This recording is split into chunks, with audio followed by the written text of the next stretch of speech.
Screech by Taran MCT on AO3. Summary. I know a way you could still be a hero. Pray for a quirk in your next life and take a swan dive off the roof. But I have a quirk, Izuku whispered to himself, standing on the roof of a tall building. Can a quirkless person be a hero like you? No. All Might had left him on this roof. Bakugou told him to jump off a roof. Izuku looked up the sky and let his tears fall. He wanted to jump. He really did. But it wouldn't do anything. His wings always came out when he fell. He would know. He's fallen 5 times. Episode 1, Chapter 1. I know a way you could still be a hero. Pray for a quirk in your next life and take a swan dive off the roof. But I have a quirk, Izuku whispered to himself, standing on the roof of the tall building. Can a quirkless person be a hero like you? No. All Might had left him on this roof. Bakugou told him to jump off a roof. Izuku looked at the sky and let his tears fall. He wanted to jump. He really did. But it wouldn't do anything. His wings always came out when he fell. He would know. He's fallen 5 times. The first time, when he was 7.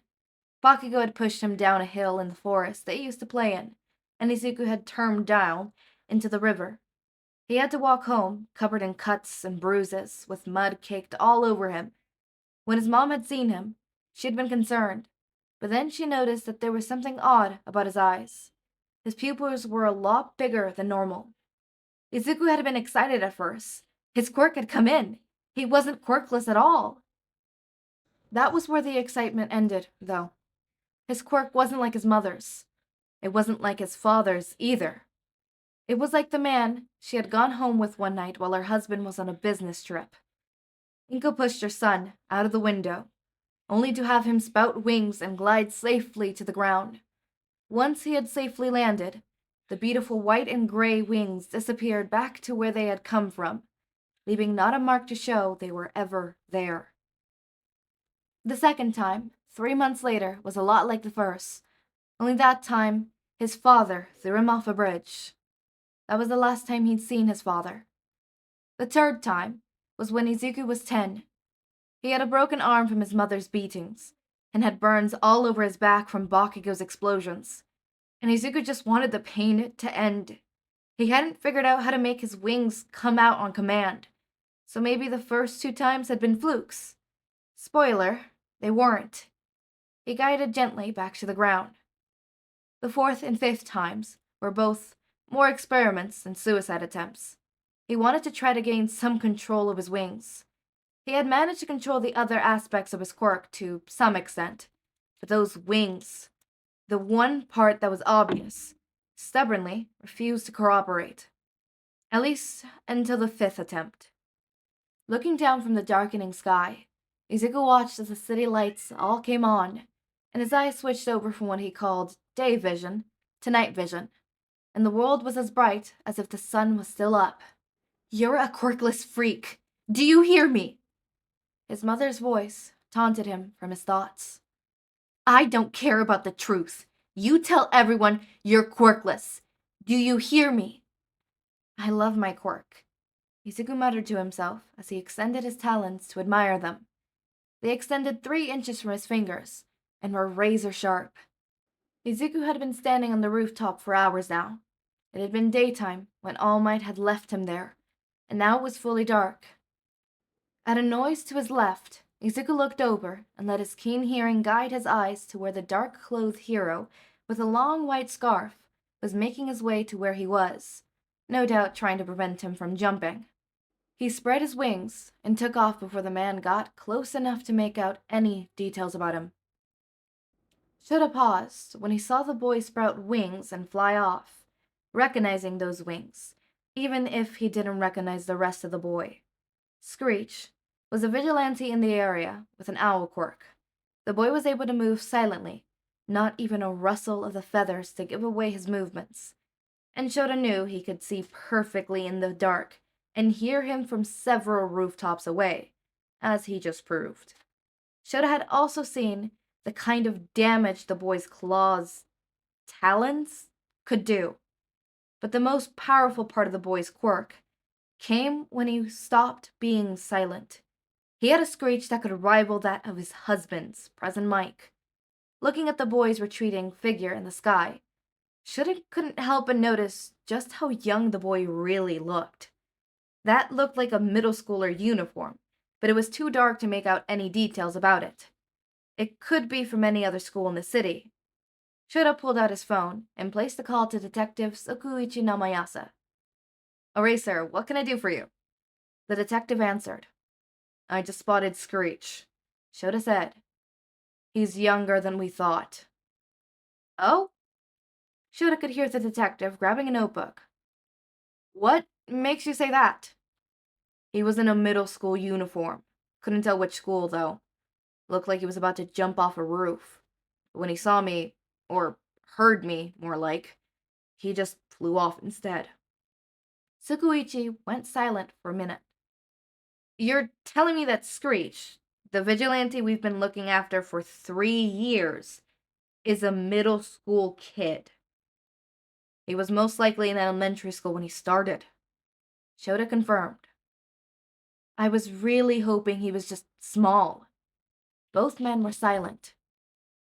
Now what? I don't want to arrest the kid. Same. I'll try to talk to him next time I see him. Shouta offered. Maybe see about convincing him to enter a hero school? You want Screech as your student? Tsukuichi teased. There must be a reason he does what he does. And he's got great potential. I was always trying to convince him to enter a reform program aimed at getting a valid hero license. Izuku shedded his school uniform and pulled out his vigilante gear. It wasn't really gear, honestly. It was a dark gray hoodie, black beanie, black face mask, black jeans, and black boots with gray laces. There were holes in the back of the hoodie for his wings, and he always made sure his hair was completely covered by the beanie. As he was looking at his gear, he thought back to how Eraserhead had seen him on the roof. Maybe tonight wasn't a great night to go out. Maybe he should take the night and just, reflect more on Bakugou's callous words? If he reflected on this shitstorm his life had turned to, he might abandon the thought of jumping and just take a bath with a toaster instead. Angrily pulling on his gear and wiping away his tears, Izuku opened the window and cracked onto the fire escape. He jumped off of the fire escape and took off, relishing in the feeling of the wind in his feathers. He loved being an Alican. The freedom of flight was intoxicating, and Izuku couldn't imagine not being able to fly. The best part was, the night sky was his and his alone. Hawks had tried to catch him once, only once. All it took was a well-timed screech to disorientate the red-winged hero, and Izuku was able to slip away to the ground to hide out. As sharp as the hero's hearing was, Izuku was an owl. No one would be able to hear him if he didn't want to be heard. And he had already blasted Hawks's earrings. His ears would be ringing for hours. He never tried to catch him again, even though he had seen him a few times since. Hawks still tried to talk to him, but never to catch him. A sudden sound from below caught Izuku's attention, and he flew down, looking to stop whatever altercation was in process, only to find Eraserhead was already taking care of it. Izuku, still perched on the rooftop, wings slightly spread out as he watched the hero work. He'd be the first to admit that the hero was his favorite. He was quick and effective in all his takedowns, and he fought quirkless. What more could you ask for in a hero? Izuku wanted to be an underground hero like Eraserhead, but he'd never be able to now, not since being a vigilante. He was about to leave when Eraserhead looked up and saw him. Wide-eyed, he said, Screech, wait, before you leave, can I talk to you? Izuku had spread his wings in anticipation to take off, but at the hero's words, he relaxed his wings slightly, still ready to take off if he didn't like the direction of this conversation, but willing to listen. He chirped to let the hero know he was listening. With a sigh of relief, Eraserhead said, I want this to be in private. Do you think you could wait up there for me to get this guy? He nudged the leg of the criminal tied up on the ground with his boot. Hand it over to the police. Shouldn't be too long. Izuku studied the hero for a few moments, and then hooded in out formation and walked to the center of the roof, away from prying eyes to wait. 10 minutes later, after the villain had been handed over, Eraserhead showed up on the roof with Izuku. The teen crouched down, ready for a quick takeoff, but waiting to hear Aizawa out. He tilted his head and chirped inquisitively. I know you're a kid. He started. I saw you earlier today in a middle school uniform. I couldn't tell which school, but that was you, wasn't it? Izuku nodded slightly and gave a questioning chirp. With the confirmation, Eraserhead continued. If you're in middle school, then that means the only reason you don't have a license is because you're too young. We can always claim you were never told the proper law surrounding vigilanteism. If you were to apply to a hero school, I'm sure you would be able to get in. You not only have the potential, but I've also seen you in action. You have what it takes. Izuku stared at him for a moment and thought. He did want to go to UA. Of course he did. He always wanted to go to UA. And to show off his quirk, that would be wonderful. To have people see and know he had a quirk, that he had an amazing quirk. He was a pretty bird. He wanted to flaunt his feathers, just like all male birds wanted to do. But he was supposed to be quirkless. His mother said so. His mother forced him to say so. If he threw all those years of lying, of being conditioned to act weak and quirkless, then what? There's no way his mother would let him come home. Screech. Kid, look. I'm sure there's a reason you do what you do. Eraserhead said, after a few minutes without a reply. I found that most people who turn to vigilanteism don't have the best home lives. If this is true with you, please let me know, and I will do anything in my power to help you. If you're in a bad situation, I can help get you out. You just need to tell me. Izuku was still quiet, contemplating his words. He wanted to get out. He was so tired of the way his life was currently going, tired of the constant self-deprecating thoughts, the suicidal thoughts, the little voices in the back of his head that kept trying to tell him he's useless, worthless, quirkless, Deku. He was tired of being unwanted, unloved. Could that really change? Could Eraserhead really help with any of that? Only one way to find out. Izuku thought to himself. Taking a deep breath, he said, Izuku. My name is Izuku Midoriya. Oh my god, okay. New series. I am so excited. I have been waiting for this one. Oh, okay. So, interesting revelation. So we have Bad Inko, obviously, duh.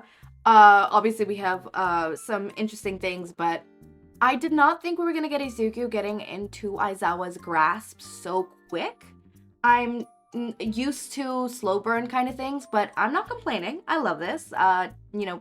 No beating around the bush, straightforward.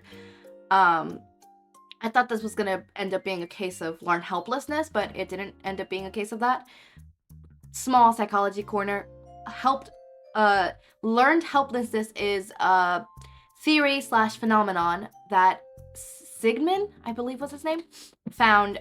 There was a study done on, unfortunately, dogs and shocks, which basically created the whole velocity of sometimes you learn to be helpless, even though there is an obvious solution to your pain and misery, but you have been conditioned to a point where you learn that helplessness is the only thing you can have, right?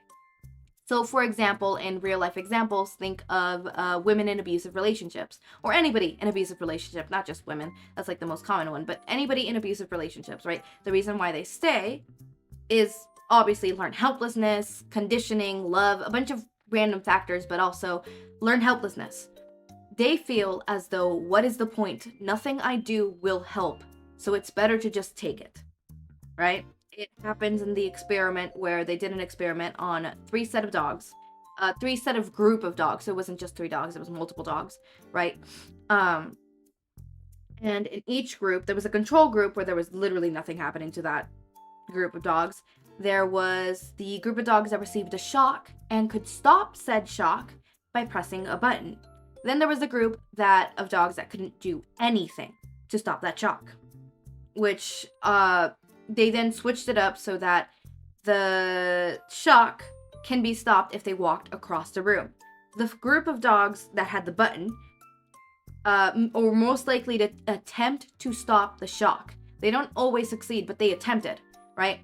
And in the group of dogs that were constantly shocked without, any way of stopping, want to know what they did?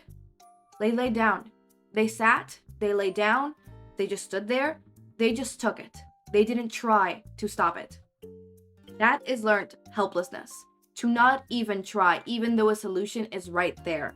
And in humans, it would be like, even if okay, I could go to this person and they would help me. They don't. They still don't. Which I thought it was going to be a case of that. End of Psychology Corner. I thought it was going to be a case of that, but it ended up not being a case of that. I find this very interesting. Izuku has a quirk. Clearly, Hizashi is not his father. His father is some person that Inko ended up hooking up with while Hizashi was, out in a business trip, which, whoa, okay. Which understandably why, Inko wanted to keep, why does Inko want to keep Izuku quirkless? Does she regret it? Is it that? I don't know. It doesn't matter. We don't like Inko in this fanfic, clearly. So I'm excited to be doing this one. It's also, this has a interesting pairing, right? We have Todoroki and Shinsou, which is a pairing I've seen a lot, specifically in Todo Shindeku. But by itself with Shinsou and Todoroki, it's one that I haven't really seen. And obviously we have a ship, which is quite interesting. I've heard about, but I've never read about, so I'm actually quite interested in reading this, which would be Izuku Midoriya with Kaminari Denki. Or Denki Kaminari, which is going to be super interesting, We also have like a Big Brother Hawks. I don't think I added that into the tags, but Big Brother Hawks is here. So interesting. I'm going to be interested. This is going to be super, super, super interesting. Also, major character death is in this, but in the tags it says, yeah, someone dies, don't worry too much. The MCD already happened. Oh. The MCD already happened. What? Okay. Oh, so it's like past major character death? I never understood that part, but I'm so excited. I'm so excited. You guys excited? I'm excited. This is gonna be super fun, super nice, and yeah. I genuinely thought we were going to be beating around the bush, but I guess we're not. We're going to go straight into it. The next chapter is just called Chapter 2. Yep, I feel like do these have any names at all? I think it's one of those, not saying that they need to have names. It kind of makes it easier for me as well. So, yeah, yep. Oh, frick, don't tell me. Yeah, one of them is not an actual chapter. God damn it. Okay, but whatever. But they seem to be all named by chapters. So that's going to be nice. That's going to be fun. We're going to love that. We're loving that. All right. So, as always, my raindrops, make sure to eat, sleep, drink water, take your meds. Have a wonderful day or night. Link to my Discord server is down in the description. Subscribe to see all of my content. And thank you so much for watching.